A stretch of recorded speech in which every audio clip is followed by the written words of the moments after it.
warahmatullahi wabarakatuh. Salam dan bahagia Bapak Ibu guru hebat. Perkenalkan, saya Ciani, guru yang bertugas di UPTD SD Negeri 1 Pemali, Kabupaten Bangka, Provinsi Kepulauan Bangka Belitung. Dalam melakukan proses pembelajaran di kelas, seringkali kita menemukan kondisi emosi siswa yang bermasalah.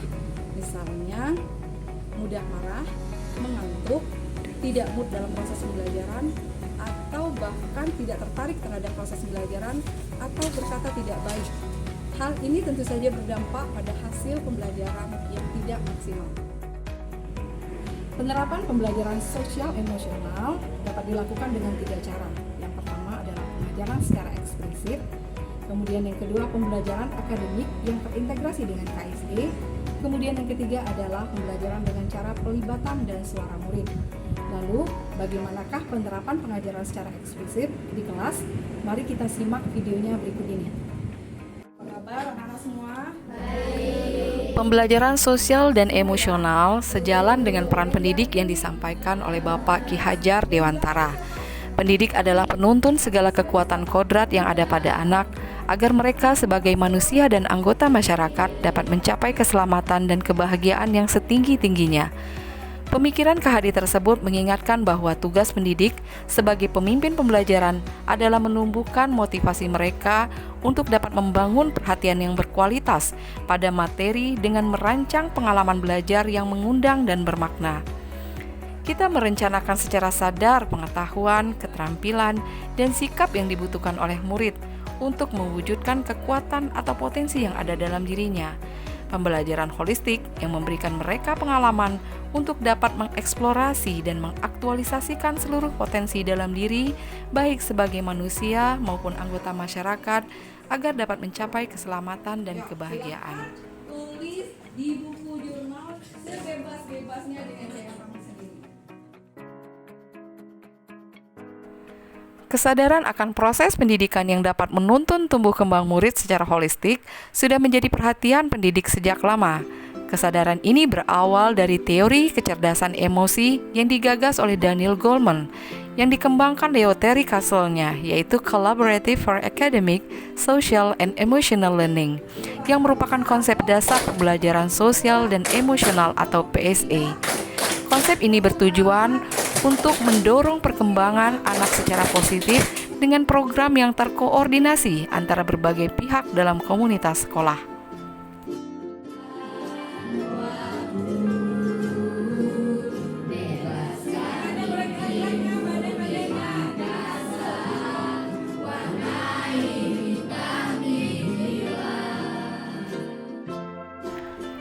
Pembelajaran sosial dan emosional atau PSE adalah pembelajaran yang dilakukan secara kolaboratif oleh seluruh komunitas sekolah.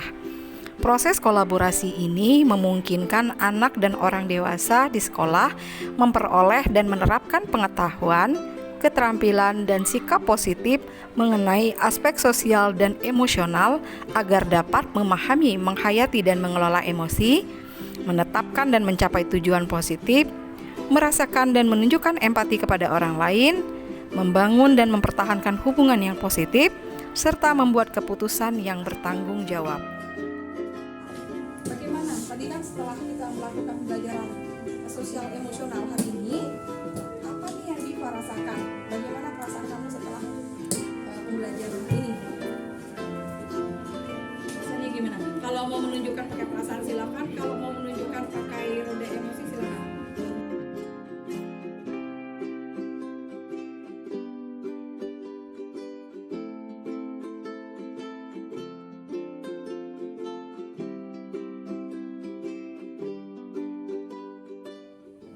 Sudah membuat pembelajaran ini dengan baik. Kami mengucapkan banyak terima kasih.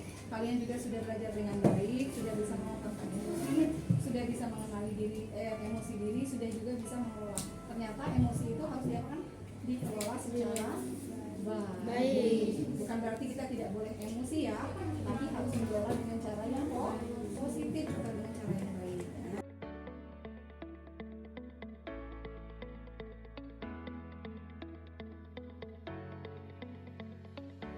Assalamualaikum warahmatullahi wabarakatuh. Perkenalkan, nama saya Diva. Kali ini saya ingin mengucapkan terima kasih kepada Bu Ciani yang sudah memberikan materi pembelajaran sosial dan emosional. Saya belajar memahami emosi dan bagaimana mengelola emosi dengan baik, serta lebih bersyukur atas apa yang saya miliki.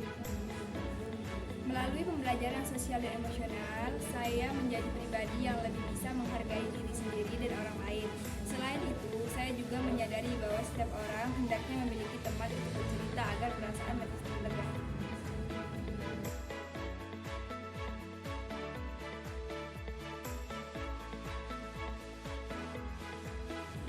Pada akhirnya, implementasi pembelajaran sosial dan emosional adalah menciptakan iklim kelas dan budaya sekolah yang positif.